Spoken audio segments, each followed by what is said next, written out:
फरमाया कि तुम में से हर शख्स जो है अपने मुसलमान भाई के लिए आईना है, लिहाजा अगर उसमें कोई बुराई देखे, अपने भाई के अंदर कोई खराबी देखे तो उसको दूर करने की कोशिश करें।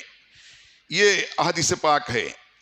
पता ये चला कि एक मुसलमान दूसरे मुसलमान के सिर्फ भाई भाई ही नहीं है, बल्कि उनके लिए रहबर और रहनुमा भी हैं, उनके लिए आईना है। जिस तरीके से आईने में देखने के बाद इंसान के अपने चेहरे, अपने लिबास, अपने जिस्म के जो भी नकास होते हैं, जो भी खराबी होती है वो नज़र आ जाती है, तो आदमी अपने चेहरे को साफ कर लेता है, दाढ़ी संवार लेता है, बाल संवार लेता है, लिबास अच्छा कर लेता है। ये कब जाहिर होता है? जब वो आईने में देखता है तो उसको तमाम चीज़ें नज़र आती हैं कि कुछ कमी रह गई है तो उसको दुरुस्त कर लेता है।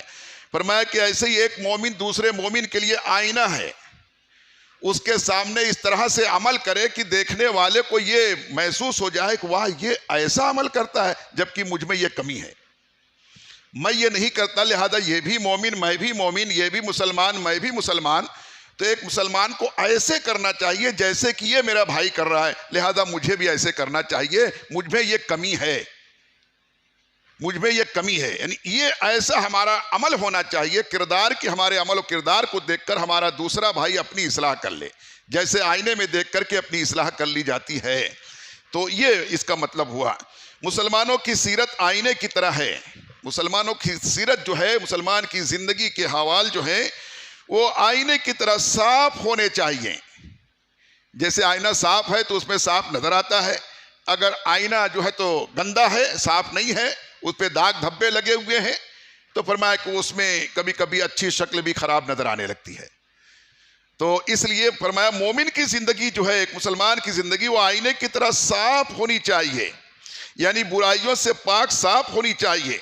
लिहाजा अगर कोई शख्स किसी दूसरे मुसलमान भाई में कोई बुराई देखे तो उसकी वो बुराई दूर करने की कोशिश करे और उसे गुनाहों से बचने की ताकीद करे, उसे अपनी जिम्मेदारी निभाते हुए उसको भी गुनाहों से बचाने की कोशिश करे, ताकीद करे, भाई ये जो तू कर रहा है मेरा भाई, ये बुरा है, ये गुनाह है, इसमें नुकसान है, इसके करने से तू जरूर नुकसान में पड़ जाएगा, लिहाजा ये छोड़ दे, बल्कि ये कर देख जैसे ये करता है, मैं करता हूं, वो करता है, और जैसा नबी अलैहिस्सलाम ने, अल्लाह उसके रसूल ने फरमाया है, ये उसको बताने और समझाने की कोशिश करे। फरमाया जिस तरीके से एक आईना खामोश रहते हुए भी सब कुछ बता देता है, जो भी उसके सामने आया वो सब बता देता है, तेरा लिबास कैसा है, तेरा चेहरा कैसा है, तेरी आंखें कैसी हैं, तेरा बाल कैसा है। आईना खामोश रहकर, क्यों? क्योंकि वो बिल्कुल साफ होता है ना, टेढ़ा मेढ़ा नहीं होता। टेढ़े मेढ़े आईने के सामने, गंदे आईने के सामने कोई खड़ा होगा तो अच्छी शक्ल भी खराब नजर आती है। जैसे कभी कभी देखते नहीं है आप लोग, सर्कस वगैरह लगते थे पहले, तो वहाँ टेढ़े मेढ़े आईने फिट करते थे वो, तो उसमें जाके उसके सामने खड़े हो तो किसकी नाक कितनी लंबी नजर आती थी, है ना, चेहरा ऐसा टेढ़ा नजर आता था, सर इतना बड़ा कोई में नजर आता था। तो आईना टेढ़ा मेढ़ा अगर रहेगा, खुद आईना ही टेढ़ा रहेगा, तो सीधे आदमी को भी टेढ़ा नजर आएगा, टेढ़ा दिखाई देगा। तो पहले जिम्मेदारी तो यह है कि हम खुद आईने की तरह साफ और सीधे हो जाए, सुथरे हो जाएं, ताकि जो भी हमारे सामने आए वो सोचने पर मजबूर हो जाए, वाह ये मुसलमान है। ऐसा होना चाहिए मुसलमान को, ऐसी जिंदगी हमारी होनी चाहिए, और इसमें कामयाबी ही कामयाबी है, इसमें नफा ही नफा है। जैसे आज दुनिया के साथ अगर चलना चाहेंगे, दुनिया में रोजाना नए नए तरीके ईजाद होते हैं, हम कहां तक उसके साथ चलेंगे, थक जाएंगे ना। रोजाना नया नया फैशन निकलता है, नए नए तरीके निकलते हैं, तो हम कब तक अगर दुनिया का साथ देना चाहेंगे, दुनिया को खुश करना चाहेंगे, तो हमारी तो जिंदगी खत्म हो जाएगी, हम इसको साथ नहीं चल पाएंगे। कितने आए और चले गए। तो हमारे लिए इसीलिए अल्लाह ताला ने कुरान में फरमाया कि तुम्हारे लिए लक़द कान लकुम फी रसूलिल्लाहि उस्वतुन हसना, ऐ लोगों तहकीक जान लो, यकीन कर लो कि तुम्हारे लिए तो बस मेरे महबूब की जिंदगी आईना है, वही तुम्हारे लिए नमूना अमल है, उसी पर जम जाओ। अगर तुम उस पर जम जाओगे तो अल्लाह फरमाता है कि फ़उलाइका हुमुल मुफ़लिहून, फिर यही लोग कामयाबी और फलाह को पहुंचने वाले हैं, यही लोग कामयाब होने वाले हैं, जो एक दिन उसकी तरह, दूसरे दिन उसकी तरह, तीसरे दिन उसकी तरह।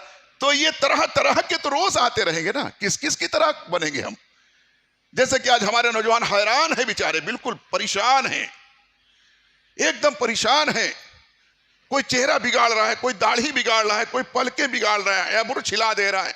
बालों को देखो तो कैसे कोई सींग के माफिक कर रहा है, तो कोई पर के माफिक कर रहा है ना, कोई तलवार छाप कर रहा है, तो कोई झाड़ू छाप कर रहा है, ऐसा खींच लेते जैसे कोई लगा के खींच लिया, झाड़ू जैसा उसमें नजर आता है पूरा लकीर लकीर। फिर 2-4 दिन के बाद उससे ऊब जाता है, यार ये अच्छा नहीं लग रहा, अब वो जो आया है नया पोस्टर वो अच्छा है, अब फिर हज्जाम के पास जाएगा, वो पोस्टर फोटो बताएगा, देख ऐसा करके दे। तो थक गया इंसान, लेकिन फिर भी बाज नहीं आ रहा है, थक गया फिर भी बाज नहीं आ रहा है।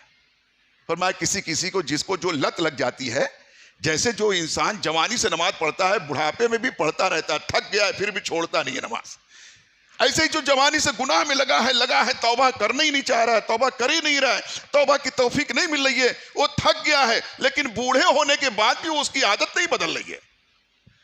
वो भी बात करता है, बूढ़ा आदमी भी तो गालियां देके बात कर रहा है, अपनी औलाद को बुलाएगा तो पहले गाली बकेगा फिर उसको कहे, तो औलाद कहां की अच्छी बनेगी।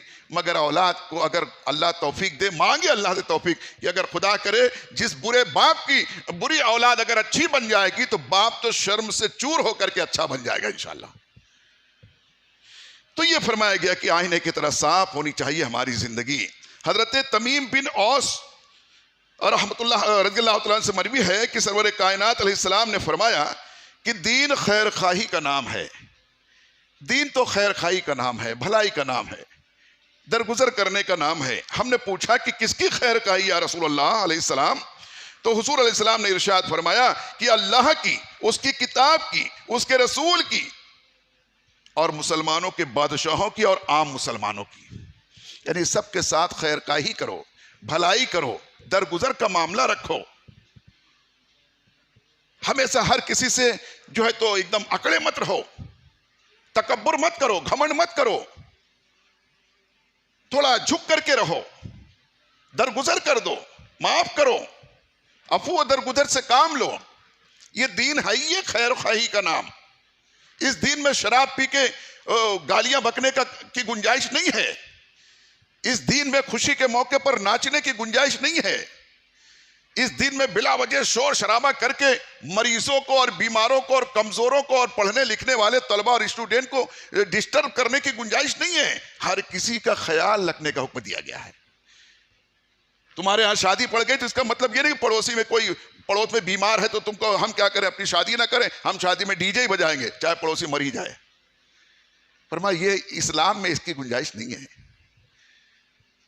इस्लाम आज लोग कभी कभी ऐसा करते हैं, लोग जिद में आके, जिद में या बड़ी मोहब्बत में, औलाद की मोहब्बत में, भले से बाद में लात ही मारती है औलाद, मगर बड़े मोहब्बत में क्या करें, एक ही बेटा है, अब उसकी शादी में धूम नहीं मचाएंगे तो क्या करें, क्या करें, एक ही बेटा है, जरा बाजा वाजा बजवा लेंगे, एक ही तो बेटा है। इसके नानी की तमन्ना थी, झूठ का ऐसे ही, इसके दादी की तमन्ना थी कि इसकी शादी में बाजा बजवाऊंगी, दादी तो मर गई लेकिन वो क्या करें, मरते मरते उसकी तमन्ना यही थी। झूठ की ऐसे ही अपने नफ्स की खबासत को मनवाने के लिए नफ्स की पैरवी कर वो मरे हुए लोगों का हवाला देते हैं। इसकी नानी की तमन्ना थी कि इसके शादी में ढोल बजवाएंगे और नचनिए बुलाएंगे। ये झूठ बात करते हैं ऐसे ही, जबकि ऐसी कोई तमन्ना जो दीन में जायज और हलाल नहीं है, नाजायज और हराम है। फरमाया कि वो उसकी वसीयत, उसकी कसम, वो सब फजूल है, उसको पूरा करना कोई जरूरी नहीं है, उसको मत पूरा करो, कोई कफारा नहीं है, वो कसम ही नहीं है, वो वसीयत ही नहीं है, वो मिट गई सब। हाँ, कोई अच्छे काम के लिए अगर कोई कह गया हो तो हुसूल बरकत के लिए उसको कर लो, हुसूल बरकत के लिए उसको कर लो, अगर अच्छे काम के लिए अगर कह गया हो तो ये इस तरीके से करके लोग कहते हैं। मैं कहता हूं उनको जरा सोचना चाहिए, समझाना चाहिए, समझाने की कोशिश, भाई एक ही बेटा है ना, जरा अच्छे से कर दो ना यार इसकी शादी, एक ही तो है, वो भी उसको खुराफात की नजर करना चाहते हो, वो भी गुनाह की तरफ ले जाकर डुबाना चाहते हो, अपने हाथ से अपने बेटे की जिंदगी बर्बाद करना चाहते हो। आज उसकी शादी में तो लोगों को बुला के तुम नचा रहे हो, बजा रहे हो, कल जब तुमको नचाएगा तो पता चलेगा, फिर मौलाना के पास आओगे, कोई ताबीज दो, कोई तावीज दो, बड़ा नालायक हो गया, जब से शादी हुई है जोरू का गुलाम हो गया है, हमारी सुनता ही नहीं है। तो तुमने कहां सुनी थी? इसी मौलाना की बात तो तुमने नहीं सुनी थी ना, जिसके पास आज चल के आए हो। तब तो तुमने नहीं सुनी थी शरीयत की बात। आज शरीयत के रोशनी में जरा अच्छी तावीज लिख करके दो। इसलिए बहुत फरमाया, ये दीन जो है ये खैर खाही का नाम है। कुछ माफ करो, कुछ माफी मांग लो, लोगों के साथ भलाई चाहो, भलाई करना चाहो। तो फरमाया कि ये खैर खाही किसके साथ करें? नबी अलैहि सलाम ने फरमाया कि अल्लाह के साथ करो। कहीं कैमरा लगा रहता है, जहां जहां सीसी कैमरा लगा रहता है, बिलखुसूस गवर्नमेंट वाला, तो ये खुला देखते ना, मॉल में जाते हैं, बिग बाजार में जाते हैं, देखते नहीं है खुला सब सामान रखा, मजाल है कोई एक चुरा ले। क्यों? हर तरफ कैमरा देख रहा है। ये जो हमारे मोहल्ले में गली कूचे में, बिलखुसूस हमारे मुस्लिम इलाके में, यूं गुटखा खा खा के जहां दो चार लड़के रोज बैठते ना, वहां जमीन की रंगत बदल जाती है, कलर बदल जाती है, इतना थूकते। और वही एक पुलिस महकमे का एक कैमरा लग जाए, देखो वो घोड़ जाएंगे, थूकेंगे नहीं, वो गुटके की पीठ भी थूक निकल जाएंगे, थूकेंगे नहीं, कैमरा देख रहा है। तो कैमरा देखने के इतना खौफ? नबी अलैहि फरमाया कि अल्लाह किसी के साथ खैर खाई कर। कैमरा देखे कि नहीं, कैमरा तो ऐसा है कभी कभी इसकी रिकॉर्डिंग फेल भी हो जाती है, पावर गई, कैमरा बंद, जनरेटर बंद, मगर अल्लाह तो ऐसा देख रहा है। इन्नल्लाह खबीरुम बिमा तामलून, वो तो तेरे हर अमल की खबर रखने वाला है, वो तो शाहिद है, देखने मुशाहिदा करने वाला है। उससे नहीं डरता, कैमरे से डरता है। ये थोड़ा बताने की जरूरत है, बताना चाहिए। मान लिया तो अल्हम्दुलिल्लाह, मुबारक हो, नहीं माना तो हमारा काम तो फायदा तो हो गया, बताने की नेकी हमको मिल गई, ये लेके चलें। अपनी कमाई तो करते चलें नेकियों की, लोगों को नेकियों की दावत देते रहें। फरमाया कि अल्लाह के साथ खैर खाही करो, अल्लाह के किताब के साथ खैर खाही करो, नबी के साथ खैर खाही करो, आदिल बादशाह जो मुसलमानों का उसके साथ खैर खाही करो, और फरमाया आम मुसलमानों के साथ भलाई करो, खैर खाही करो, उनके साथ भी अच्छाई करो। तो मेरे हिस्सों, मेरे दोस्तों, ये वो बातें हैं जो किसी और धर्म मजहब में नहीं है। वहां तो उधम चौपड़ी है सब तरफ, कहीं शराब पीना है, कहीं आग जलाना है, कहीं लुकारे खेलना है, कहीं पटाखे फोड़ना है, कहीं नाचना है, कहीं नचाना है। हमारे यहां इसकी गुंजाइश नहीं है, फजूल खर्ची की। इस्लाम में नहीं है सब। फजूल खर्ची करने वालों को अल्लाह ताला ने कुरान में फरमाया कि फजूल खर्ची करने वाले शैतान के भाई हैं, कुरान कह रहा है। प्यारे दीनी भाइयों, खैर खाही किसकी करनी चाहिए? तो हुजूर अकरम अलैहिस्सलाम ने फरमाया कि अल्लाह की खैर खाही करो, और तुम्हारा रब है ना, तुम्हारे जिंदगी और मौत का मालिक है, तुम्हारी एक एक शय का मालिक है। आदाए बदन जिसे कि मेरा हाथ है, मेरा पैर है, मेरा चेहरा, ये सब अल्लाह के हैं, उसकी अमानतें हैं, सब सब का मालिक वही है। उसके साथ खैर खाही करो, बेहयाई मत करो, वो देख रहा है। झूठ मत बोलो, चोरी मत करो, गालियां मत बको, शरीयत के खिलाफ मत जाओ, अल्लाह देख रहा है। जिसने तुमको जिंदगी दी, उसने जिंदगी गुजारने के लिए कानून भी दिया है ना, उसने कानून भी दिया है, उस कानून को फॉलो करो, उस पर अमल करो। बड़े बड़े बाइकर को देखते हैं जो ऐसा बाइक स्टैंड करते हैं कि उड़ा उड़ा के चलते हैं बाइक लेके, मगर जहां कैमरा लगा रहता है एकदम साइलेंट, लिख दिया गया यहां 40 की स्पीड से आगे नहीं तो 40 के अंदर ही रहेंगे, उसके ऊपर नहीं जाएंगे। क्या? कैमरा देख रहा है। यहां तक कि कहीं कहीं लिख दिया गया 60 की स्पीड में चलना है, हाईवे पर कहीं कहीं लिखा रहता है ना कि यहां धीरे से नहीं चलना है तुमको, 20-30 वालों के लिए वहां गुंजाइश नहीं है, वहां 60 की स्पीड फर से निकल जाओ, नहीं तो पीछे वाला ठेप देगा तो तुम ही मुजरिम हो, आगे वाला ही। पीछे वाला ठेपने वाले को गुनाह नहीं होगा, उस पर केस नहीं बनेगा। तुमको देखा जाए गाड़ी में कितने स्पीड में थी तुम्हारी गाड़ी, जिस वक्त में ठेपी गई, पता चला ये 30 की स्पीड में, बोले यहाँ 60 की स्पीड में चलने वाले के लिए इजाजत है। तुम 30 में कैसे चल रहे? पीछे वाला आया 60 की स्पीड में, ठेप दिया, तुम्हारी गलती है, ठेपने वाली गलती नहीं है। तो वहां जोर से भी चल रहे हैं, जहां धीरे चले, क्यों? कैमरा देख रहा है।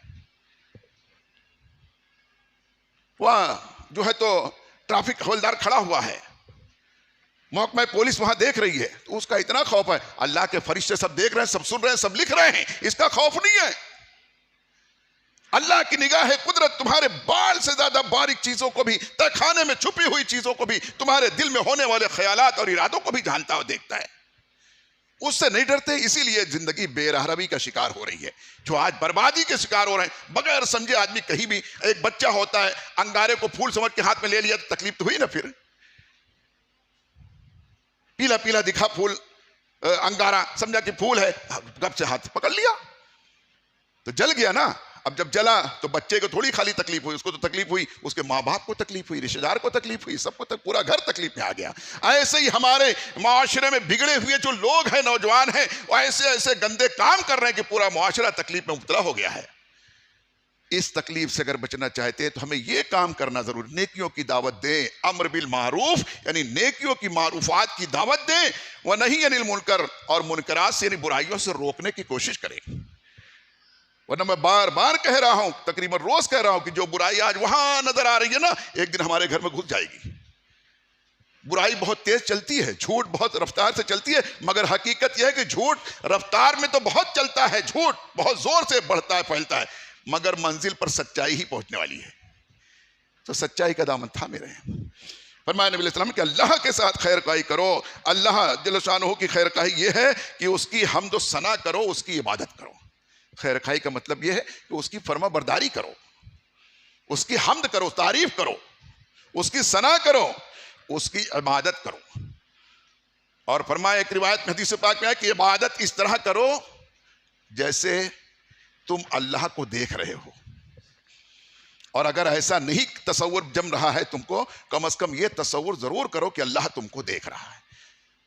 4 रकत वाली 3 रकत पढ़ के मत भागो, अल्लाह देख रहा है। सूर्य फातिहा पढ़ के रुकू में मत चले जाओ, उसमें सूर्य मिलाओ, अल्लाह देख रहा है। कोई नहीं करता ना, माह रमजान के रोजे रखे और छुप करके पानी मत पी लेना, अल्लाह देख रहा है। और नहीं पीता मुसलमान। तो ऐसी जिंदगी होनी चाहिए, पूरी जिंदगी ऐसे ही होना चाहिए। ये सब जो हमको ये खड़े रहने का तरीका, झुकने का तरीका, बैठने का तरीका जो नमाज में बताया जाता है, फरमाया कि इसी रफ्तार और इसी को अपना आइडियल बनाओ, नमूना बनाओ, पूरी जिंदगी ऐसे ही गुजारो। कहाँ खड़े होना है, कहाँ झुक के रहना है, कहाँ बैठ के रहना है। फरमाया इसीलिए बताया जाता है मिलजुल के रहो, खूब मिल के रहो, कंधे से कंधा मिला लो। एक मुसलमान दूसरे मुसलमान का भाई है। इन्नमल मोमिनीन इख्वा, फरमाया कि बेशक हर मोमिन, हर ईमान वाला एक दूसरे ईमान वाले का भाई है।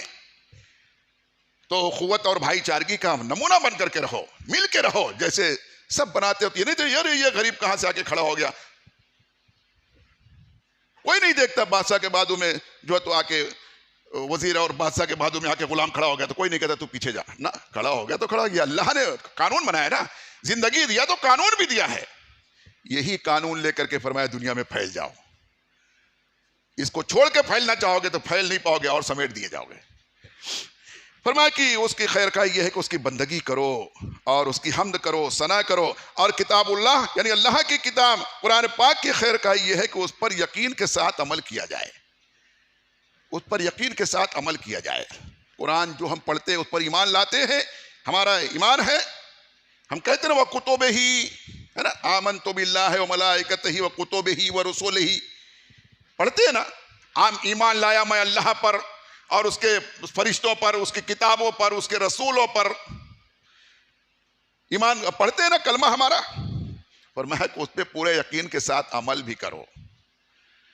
जब कुरान में अल्लाह ताला ने सैकड़ों मकाम पर कह दिया, बाद उलमा ने बयान किया तहकीक के साथ कि तकरीबन 700 मरतबा अल्लाह ताला ने कुरान पाक में नमाज का हुक्म दिया है।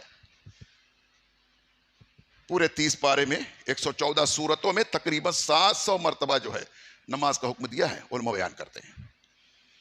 फरमाया जब उसको पढ़ते हो, उस पर ईमान रखते हो, तो उसके यकीन भी करो, उस पर अमल भी करो। ये है कुरान के साथ खैर खाही का मतलब। और फरमाया कि और शफी महशर सल्लल्लाहु अलैहि वसल्लम की खैर खाही ये है कि उनकी इत्तबा की जाए, उनकी सुन्नत पर अमल किया जाए, नबी अलैहि सल्लम के तरीके पर अमल किया जाए। आपकी जिंदगी कैसी थी वैसी जिंदगी अख्तियार करने की कोशिश की जाए। आपका लिबास कैसा था, आपका चेहरा कैसा था, आप जो है तो नमाजों की पाबंदी किस तरह से करते थे, आपके खाने पीने का तरीका कैसा था, लोगों से गुफ्तगू करने का तरीका कैसा था, कारोबार करने का तरीका कैसा था, पड़ोसी के साथ आपके क्या जो है तो तरीके थे और क्या सलूक रहा करता था, भाई भाई के साथ कैसा सलूक रखते थे, आपने अपने खानदान वालों के साथ कैसा सलूक किया। फरमाया कि ये है कि नबी अलैहिस्सलाम की खैर खाई ये है कि नबी अलैहिस्सलाम की इत्तबा की जाए, और मुसलमानों के बादशाहों की खैर खाई ये है कि राह हक पर चलने के लिए उनकी मदद की जाए। बादशाह कोई जालिम होता है ना जो है तो नाइंसाफ होता है, ना हक काम करने लगता है, तो फरमाया कि तुम्हारी खैर खाई ये है कि बादशाह को हक की तरफ चलने के लिए साथ दो, और ना हक हो जाए तो सैयदना सिद्दीक़ अकबर रज़ियल्लाहु अन्हु जब खिलाफत का बार आप पर आया, आपने खिलाफत संभाली, तो आपने अपने खुतबे में कहा, तकरीर जब फरमाई तो कहा कि जब तक मैं नबी सल्लल्लाहु अलैहि वसल्लम के तरीके पर, सुन्नत पर, शरीयत पर कायम रहूंगा तो मेरी इत्तिबा करना, यानी मेरी बात मानना, और जब जरा भी देखना कि मैं नबी सल्लल्लाहु अलैहि वसल्लम की शरीयत से हट गया तो बिल्कुल मुझको जो है तो इस मनसब पर रहने मत देना, बल्कि मेरे खिलाफ आवाज बुलंद कर देना, मेरी मुखालफत कर देना, तुमको अख्तियार है। ये फरमाया। तो जब किसी बादशाह को देखते हो आदिल बादशाह, अच्छा बादशाह है, सबके साथ इंसाफ कर रहा है, तो फरमाया कि उसका साथ दो, और अगर जालिम हो गया है तो फरमाया को जुल्म से रोकने के लिए उसको साथ दो, मेहनत करो, और ना रुके तो फरमाया कि फिर आइंदा उसको वोट मत दो। आज की हुकूमत जालिम है तो पूरे लोगों, वो हिंदू मुस्लिम नहीं, हर इंसान को चाहिए कि जालिम हुकूमत को वोट ना दे, वरना हर कोई मुजरिम होगा, दोबारा उसको आने मत दे इख्तिदार में। यह फरमाया कि बादशाह के साथ खैर का ये है कि वो उसको हक पर चलने में मदद करे। वला ताउनु अलल बिर, जो तो अलल इस्म वल उद्वान, अल्लाह फरमाता है कि और कभी साथ मत देना किसी को गलत काम में। कुरान में फरमा रहा है, कुरान फरमा रहा है कि फरमाया कि वला ताउनु अलल बिर वत तक़वा, और तुम साथ दो नेकी और भलाई के काम में, और वला ताउनु अलल इस्म वल उद्वान, और दुश्मनी के काम में, बुराई के काम में हरगिज़ साथ मत देना। ये अल्लाह कुरान में फरमा रहा है। और फरमाया कि और आम मुसलमानों की खैरखाई ये है कि नेक काम करने का हुक्म दिया करो। आम मुसलमान, कोई पढ़ा लिखा है, कोई नहीं पढ़ा लिखा है, कोई शहर में रहने वाला है, कोई गांव का रहने वाला है, किसी को बातें मालूम है, किसी को नहीं मालूम है, तो उसको नेकियों की बात बताओ, नेकियों में उसका साथ दो, उसको नेकी की तरफ लाने की कोशिश करो, और उन्हें बुरे कामों से रोका जाए। उसकी खैरखाई ये नहीं कि जाने तो जैसा करेगा वैसा भरेगा, हमने क्या ठिका ले रखा है क्या, ऐसा मत कहो, बल्कि उसको बुराई से बचाने की कोशिश करो। ये नहीं कि जाने तो खड्डे में गिर रहा है तो गिरने दो, नहीं, उसको खड्डे में गिरने से बचा लो, इस पर उसकी जिंदगी भी बच जाएगी, वो बुराई से, नुकसान से भी बच जाएगा, और तुमको बहुत सारी नेकियां भी मिल जाएंगी। ये है खैरखाई और भलाई का काम, और ये है हमारा मजहब इस्लाम। अल्लाह ताला इन बातों पर हमें अमल करने की तौफीक अता फरमाए। जैसा कि आपने ऐलान समात में है कि अभी बाहर ताजिया चौक पर बाहर, वहाँ पर जो तो नूरी महफिल मुनक्किद की गई है, किसी के शादी के खुशी में। अच्छा मामला है, ऐसा करना चाहिए, वरना लोग तो डीजे ही लगा देते हैं।